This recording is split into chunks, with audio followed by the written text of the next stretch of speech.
Hi, I'm Owen, the host of the Australian Finance Podcast. This podcast is proudly sponsored by BetaShares, one of the leading providers of ETFs here in Australia. Serving thousands of financial advisors and over 1 million investors, BetaShares manages tens of billions of dollars on behalf of investors right across the country. I'm proud to partner with BetaShares on the Australian Finance Podcast, Australia's premier financial podcast, because there is great alignment in the long-term philosophy shared by both businesses. I hope you enjoyed this episode of the Australian Finance Podcast. Alex Luck, welcome back to the podcast. Thanks, Owen. Good to be here. It's always good to chat in Melbourne. Yes, in Melbourne, yeah. Weather's been not too bad as well. Cold, but not too bad. So coming over from Perth, people will know you as co-founder of Everest. What they may not know is you're here in Melbourne as well. The team's here in Melbourne. Yeah. So we've got an office over here in Melbourne now, which has been really good. So yeah, got some really awesome team members. So we've been pretty lucky there as well. Yeah, it's cool. And by all accounts, business is going well. So it's great to see, mate. It's great to see. Today we're talking about 7 money tips for people starting the new financial year. We've got you, a financial advisor, very experienced, in the studio to go through some of these points that I've kind of put together, and I just want to hear your perspective on each of them. So if you're listening to this or you're watching this and you're thinking, how do I start the new financial year confidently, get on top of my money, or even if you're just thinking maybe I could brush up on a few things, now is the time, and we've got this episode for you. Quick one on you and your background. What's the best thing about being a financial advisor? Yeah, so you gave me this question before, which was good to have a bit of, reflect and think about it.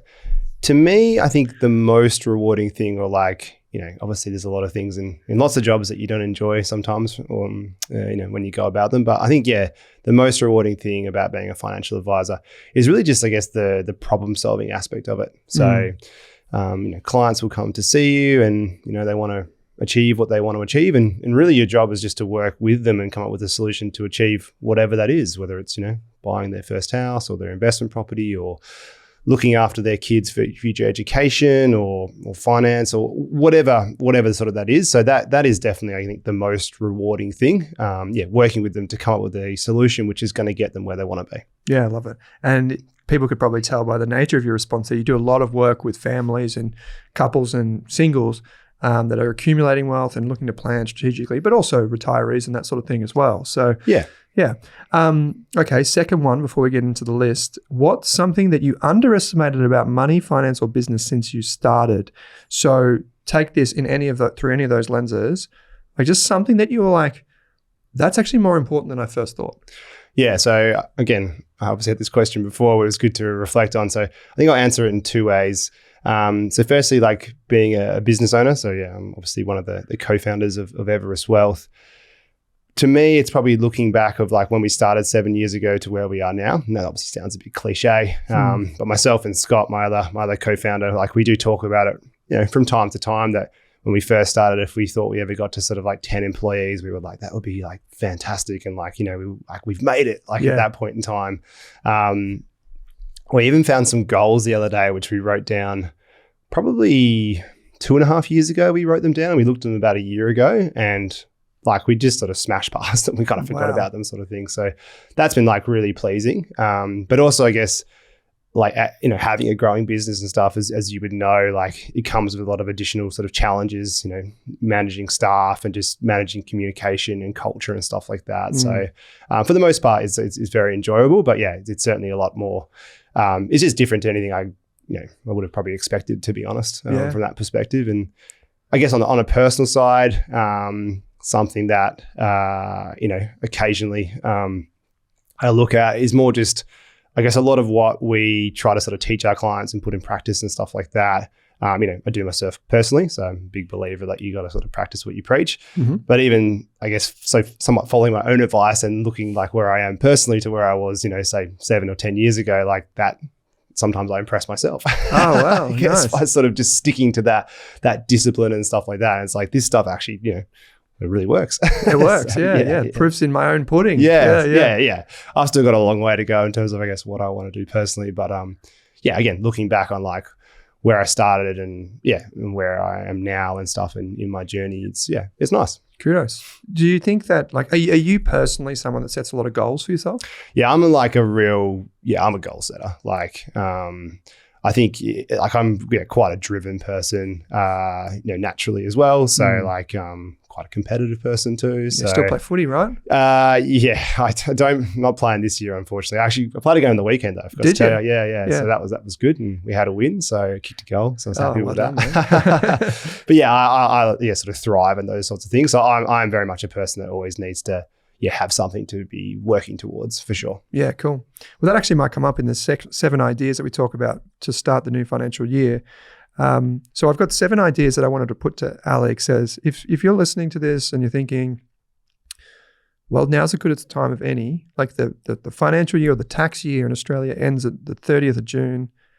That means July is a chance to start afresh, clean slate, and put in practice some good things to help you move towards those goals, maybe even surprise yourself, as Alex was just saying. The first thing on the list that I've got, Alex, is a commitment to education. And just by listening to this podcast or watching it, people are going to be doing that, which is fantastic. And there are plenty of other great podcasts that you should definitely subscribe to. But there are courses, there's social media, there's websites, even, the Everest website. I think this is really important. It's free. What do you think about people taking on that responsibility? Yeah, I completely agree. Like, you should continue, strive to educate yourself. I think as maybe like a side note to that as well, like it sometimes can be overwhelming these days with the amount of information out there. So it's almost like, pick a lane somewhat to begin with.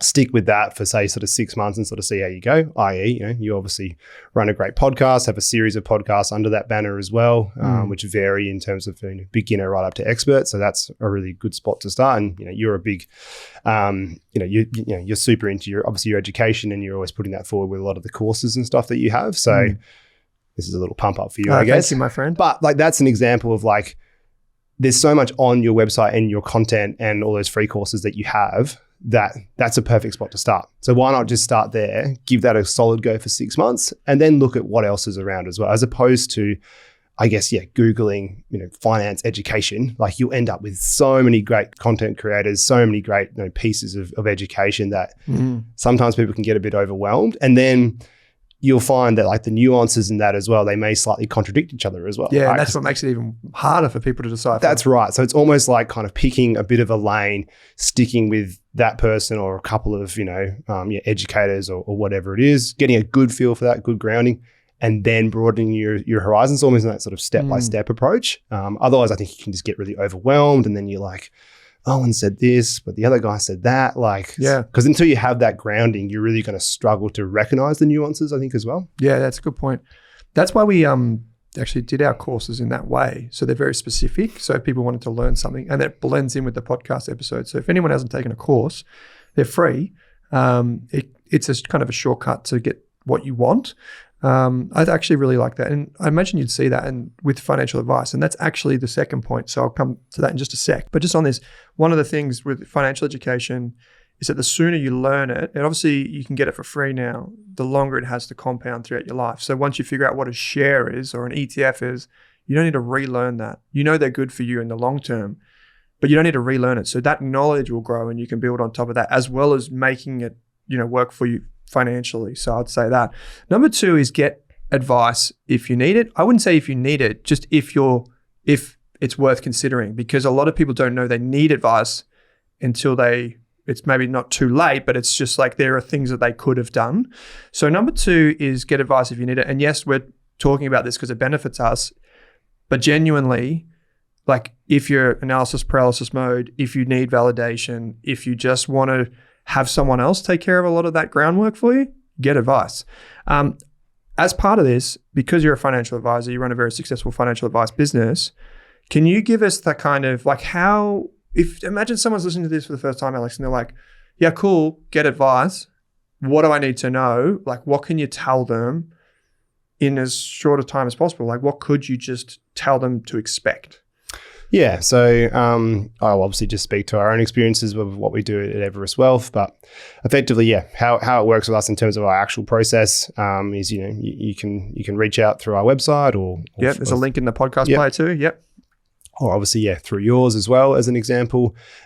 We do an initial meeting as part of that, which we don't charge for, which is just, we use that basically to get an understanding of, what you're potentially looking to do, where you're sort of at. You might not even know what you're looking to do as well. That's the big one. Yeah. That's a big one too, right? Because sometimes I have these conversations with people. They're like, I was going to come see you. I'm thinking to come see you, but I don't know what I want to do yet, which is, that's a great reason then to come see us, because then we can work on figuring that out together. Whereas, and then you also get people on the other end of the spectrum, which they know like, hey, I want to achieve this by this date, which is perfect as well, because we help them obviously do that. But we use that initial meeting to sort of, uncover those things and then effectively take you through, I guess, the key areas where we sort of provide advice, broadly sort of how we do that, what the process is from start to finish, so they understand, how many meetings are involved, what's involved on our side, what's involved on their side. And then we'll also discuss any potential fees that we charge as part of that. So you should leave that meeting as an example with a very good idea of, basically what we do, the process and what we charge. And then you effectively agree to go ahead from there or not, sort of either way. And then we launch into the process of the strategy meetings, creating the financial plan, implementing it, etc. But I guess just to riff on sort of your initial point as well, like there is many reasons to go and seek advice, i.e. that validation, like you said as well. So you might be, you've done a lot of your own education, you've implemented an investment plan, or you're sort of working through achieving what you want to achieve. So you've actually implemented some stuff. That's also still a great reason to come see a financial advisor. And what I sort of often say to those clients that come and see is like, there may not be like one thing where they're like, oh, wow, like that's like, I had no idea of that. But often it's a series of little things where it's just little improvements here. So we just tweak that by 5%, that by 5%, that by 5%. Like you're doing it this way. If you do it that way instead, you're going to get a little bit more improvement there as well. And then that can accumulate to a lot of things. Versus the other end of the spectrum as well, where it's like, I want to get ahead and I just don't really have any time to sort of learn it myself and don't really know what to do. That's, I guess, the opposite of that, where again, still we can obviously help in a massive way for that hypothetical person as well. Yeah, cool. I like that. So for people to remember this, is a lot of financial planning firms have websites. Go and see what's on there. Book a call. A lot of the time it's free. Some of them aren't nowadays. Like some of the calls you do kind of pay for that discovery because the financial advisor's time is their money. And they will rebate that effectively, go ahead. But there are plenty of free options available. So, and probably again, like a point of difference between us and other firms as well is with other firms, you may have to be what's called an ongoing client post that sort of, I guess, initial sort of setup and stuff like that. Yeah. Like at Everest Wealth, that's completely optional. You don't have to do that if you don't want. So plenty of clients will come and see us, set the goals, create the financial plan, help them put the strategy in place, and then, they take care of it themselves from there. Yeah, cool. As well.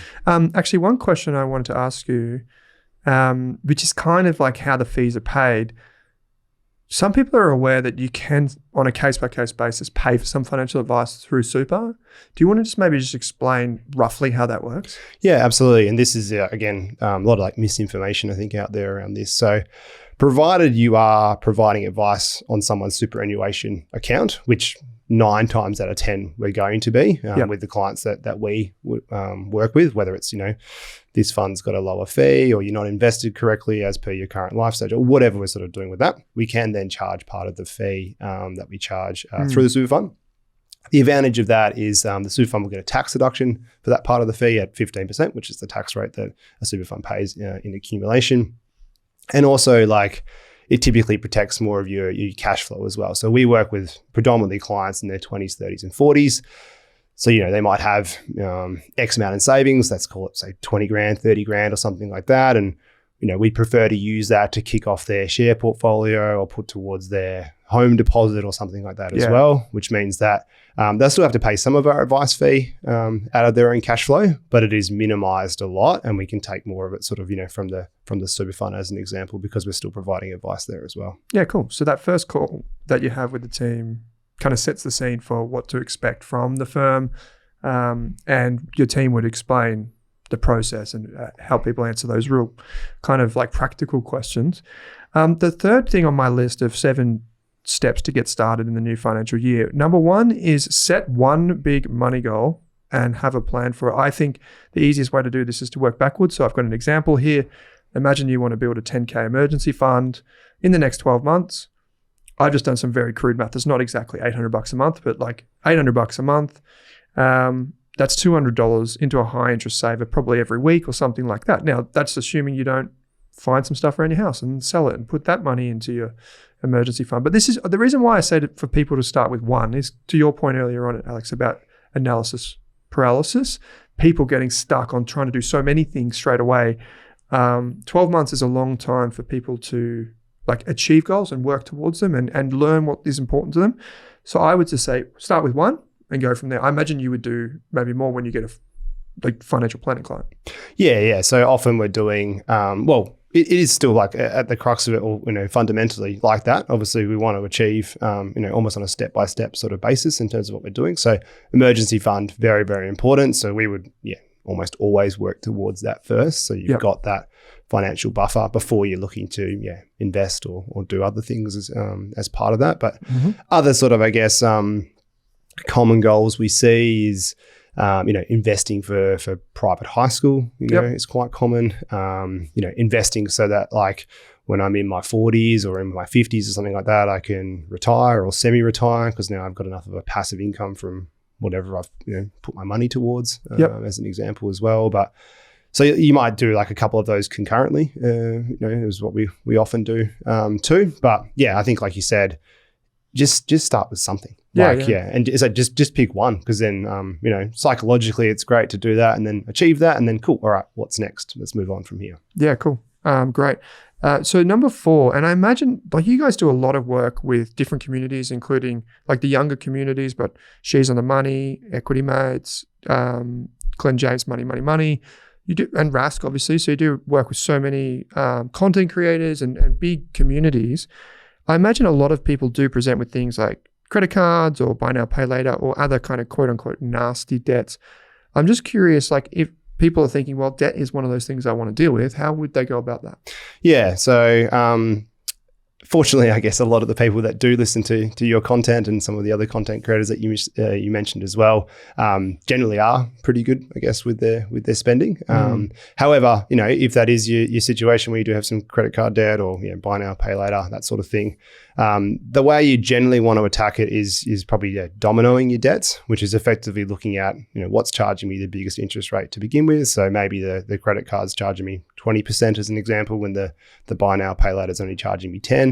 It'd be attacking that credit card first, getting that done because that's costing you the most technically, and then moving on to the buy now, pay later after that, so on and so forth.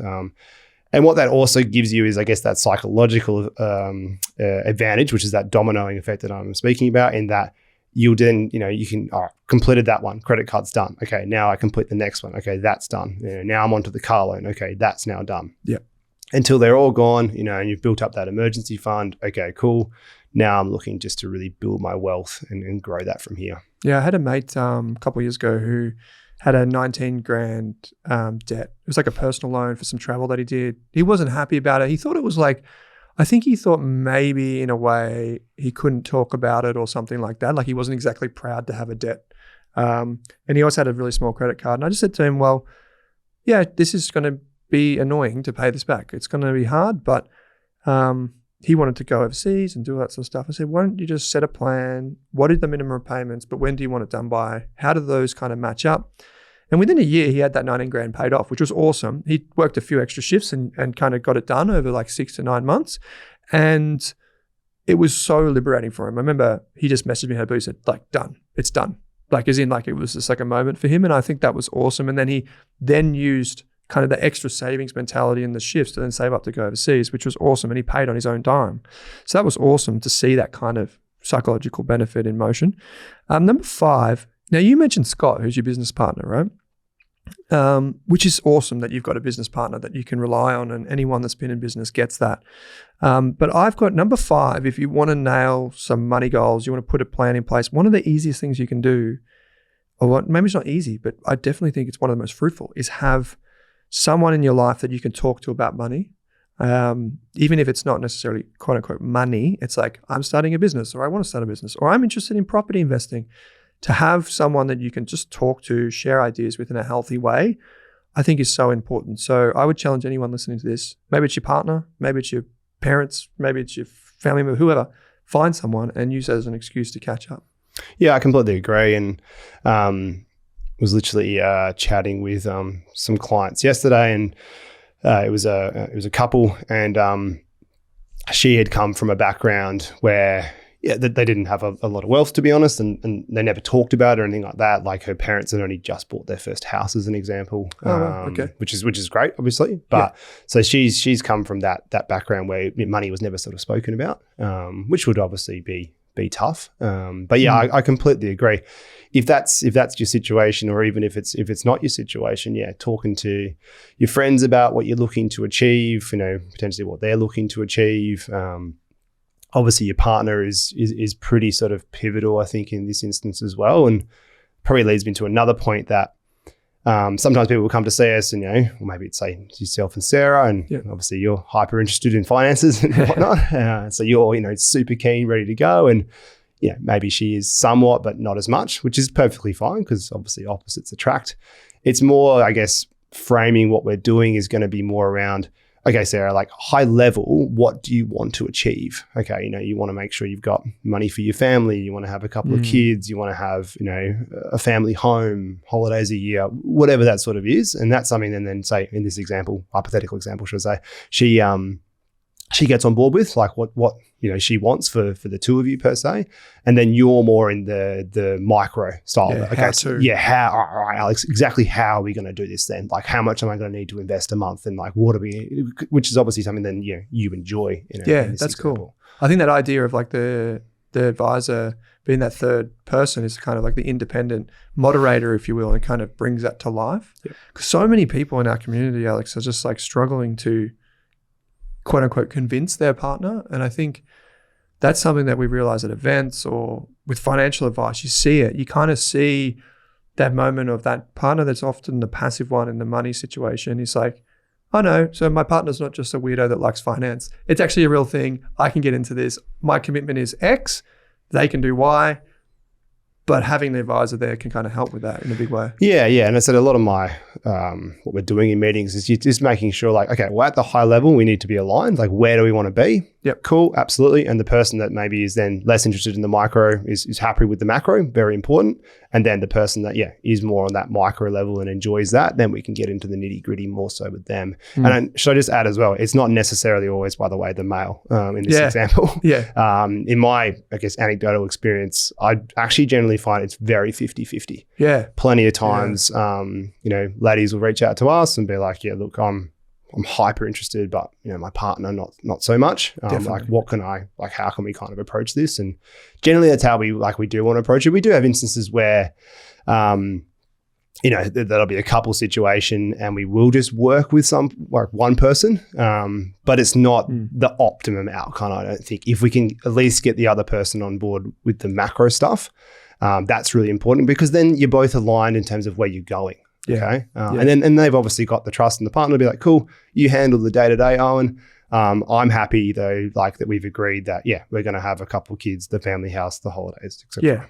Yeah. And that's the good stuff for them. Yeah, for sure. And if you're single and you're listening to this, you can still see financial advisor. That's awesome. You have them like a coach. Or if you just want like a friendship group, like find some friends that are interested in stuff, find that mutual kind of interest. Like I was chatting to a fellow I know on the weekend, and him and 4 of his mates, so there's 5 of them in total, they each put $20 into this bank account, and every 2 years they go on a big trip. And because 5 of them are putting $20 in for 2 years, and they've got like a group chat that's around that as well to like plan their trips, they're able to go, in this instance, the guys are going to the Whitsundays. Oh, wow. They've hired a yacht, which it looked pretty awesome, if you ask me. And they're just going to do like 4 days, 5 days of fishing off the back of the yacht and go to like the Whitsundays, go to Airlie Beach, like just cruise around. And I just like talk about awesome. So a great way to take something that's like a lifestyle, but make it a positive habit with money. Why not? Number 6, and this is a bit of a kind of a, I don't know what you call this. This is a tricky one. So number 6 on the list of 7 things to start the new financial year on the right foot is align your spending to your happiness. Now, this is a big thing. I know this could go in many different directions. I'm curious to know what you firstly you think about this and how you would do this. And I've got some ideas to share. So I would almost then just piggyback off what we were just talking about before with the guy that you were talking about with the group of friends that put money in every week or month so they can go on that holiday. So that's how I kind of interpret, I guess, this point, in that like a lot of what we do with clients is around their cash flow work. That's sort of the core to everything that we do at the end of the day, because if you don't have a good hold of your cash flow, how are you going to know what's spare to invest or to pay down debt or whatever you're looking to do? But in that, right, you want to build an actual realistic budget per se. Okay. So for example, what we'll often do in that is like make sure there is a regular holiday allowance every year. Because at the end of the day, it's all well and good to be like, again, hyper fixated on paying down debt or building your investments or savings or whatever it is. And maybe for a year, you will be super, super interested in that and not take a holiday and eat beans on toast and whatever else. But, for most of our clients, which are in their 20s, 30s and 40s, like that's not sustainable. Like after a couple of years max, you're going to be like, that's just too extreme, which is often why, you hear like with the FIRE movement, right? Or the proper FIRE movement, like there's only a minority of people that can actually do that long term. And they achieve great results, right? But so that's fine. But it's just not sustainable for most people. So that's where, again, aligning, like being okay with spending some money to have that happiness. So I think that holiday budget is a really good thing to do. And so the way we sort of do that internally is more like, okay, on like what typical holidays would yourself and Sarah like generally take, most years? All right, well, we'll go out to, a few wineries a couple of weekends. We might do 2 domestic trips and, every other year we'll do an international trip as an example. Yeah. Cool. All right, let's work that back. Probably 10, 15 grand a year is then sort of what we need is a general kind of amount. And then you'll sort of set that as part of your budget. So every fortnight, week or month, depending on how you like to manage money, you're setting money aside. And again, then psychologically, I think you're comfortable because we generally try to have it in a separate account if we can. So that's spent money. So it's not a case, which we see sometimes as well, where you might only have 1 or 2 accounts and you just, you're a good saver, say, and you amass this huge amount of money in one account. Yeah. It then actually can become quite hard to be like, do I want to spend that 15 grand on going to America? Because I worked really hard to get that amount up there. So now I don't know if I want to do it, right? But long term, like that's probably hurting you and then you're not getting experience. Again, you're not getting that happiness part of, of what you should. You're not giving yourself permission to spend it. That's right. Whereas if it's compartmentalized, that is to be spent on holidays. That's it. Like that money needs to be spent. And it's factored into the plan that it will be spent and you're still going to achieve everything else. That's cool. I really like that. Yeah. We have an activity which we can link to. It's called the 10 Things activity. If you don't even know what your interests are, you can do this activity. It'd be a great activity to take to a financial advisor actually. It asks you to list on just a piece of paper on 2 sides. One is the 10 things that bring you happiness or joy, and on the other side, the 10 things that you spend money on. And then you can line them up to see, well, I'm spending a lot of money on my car, but it doesn't bring me actually any happiness. It doesn't even feature in my top 10. Why is it number 2 on my list? And so you can align your spending to what brings you happiness. And shout out to Kate Campbell, who helped develop this. And you can Google it, 10 Things Activity, Rask, and it comes up. It's a PDF, it's free. It's a great thing. And it's a wonderful thing to do as a couple as well. Number 7 on the list of 7 expert money tips to start the new financial year is, we probably need a drum roll for this one, make your first investment. If you haven't already, go and make one. You don't need a lot of money. So you can do it with $5, $10 sometimes, but make your first investment. If it's $5, you can always recover from that. How would someone get started making their first investment, Alex? Yeah, like you said, you can start with as little as $5 or even $1, I think, technically. So I think if you are sort of, brand new to this or you're listening to this for the first time or you've been thinking about it for ages, that's definitely what I would do. I'd chuck $5 or $50 or basically money that you don't need, into your first investment. And there's plenty of great apps out there. Pearler's got one, Rays have got one, Sharesies are some examples where you can sort of do that $5 kind of minimum. And then you've got other platforms where the minimum might be sort of 50 to sort of $100 as well. But often, the brokerage is very, very minimal. And just got a good feel of, putting some money into a share market and seeing what happens and gauging how you feel about it. And the best way to learn is by doing, I think. Yeah, in this regard, definitely. So making your first investment, if you're sitting there, you're thinking, well, I want to pay back my debts, I want to do this or that, you can still do all that. All we're saying is you may as well just put $10 into an investment, see what happens, get used to it. It's like training. You would spend $10 on, I don't know, coffee, or you spend how much on studying a course, this is something that you can take for the rest of your life. So ties in with the first point around education. A lot of people just endlessly learn and they end up in this analysis paralysis phase. If you've got a lot of money, if you've got a little bit of money, it doesn't really matter. Just start with a little bit. You mentioned some great platforms there, Pearler, Raise, Sharesies. Disclosure, Pearler is a sponsor of the show. If you have a little bit more money, you can use Concept Pocket. I think it's like 50 or 100. Beta Shares Direct, I think, needs 10. It's only 10, right? Yeah. Yeah, I think so. Yeah, it's 50 for their auto invest. So yeah, maybe it is 10. Yeah. And then there's heaps of platforms, but then you go up into the next level, which would be like Stake, Self Wealth, a few of the others that require like $500 minimums because they're on a different platform. So you don't need like heaps and heaps of money. That's a common myth that we see a lot. So to reflect on these 7 ideas, Alex, we've got commit to education, get advice if you need it, or if it just, you can go and explore and see if it's right for you. Number 3 is identify one big money goal and set a plan. Number 4 is pay down your credit card, your buy now, pay later, and nasty debts. And there's a whole bit of math around this, but it's really just a psychological benefit too. Number 5 is find a friend or a family member and make it an excuse to catch up. Financial planner also adds a third wheel to that catch up, and it can actually be super beneficial. Number 6 is align your spending to your happiness. That can be in the cash flow. It can be compartmentalizing. I never thought about it like that. Like a lot of people would save money and then feel guilty about spending it. Yeah, that's right. But that's the point. You think of it as already spent, and it's amazing. Provided it's factored into your projections and stuff, then why would you not? Yeah, you can spend it. That's the key. Yeah. We actually booked an overseas holiday to Vietnam, and we are like on Virgin.